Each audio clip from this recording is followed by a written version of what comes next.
Azad. Ayağını çekti. Ayaktan diyor. Bir kişi bu çoğu belki dakikayı.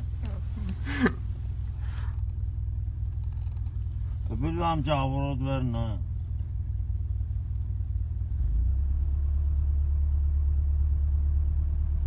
Ay işte sen.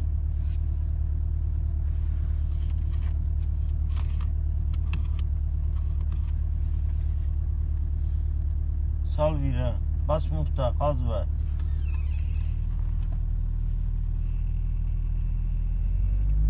Muhta yavaş yavaş bıraktı. Gaz ver. Ulan. Bırakma temiz gitti girdi sonra içine.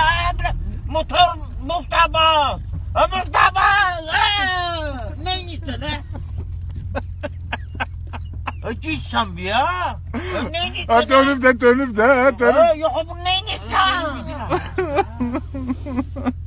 Ne ya? Şu yavaş ol.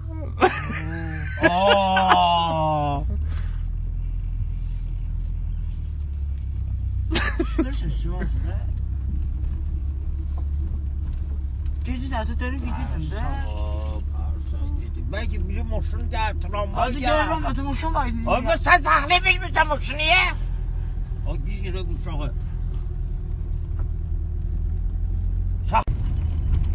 Şimdi yavaş ol. Taştırdı be orada yavaş ol.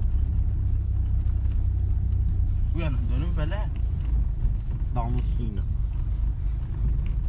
Bak Allah harsı temizli oradan dönerler. Yavaş ol, moşun gelir oradan. Oradan. Düşlekte sakla. Neye Sakla. baktın açtı? Neye baktın? Vuracaktın ne? Düştü de bu uşakta Allah hakkı düştü. Neyse çekilse bizi. Hari.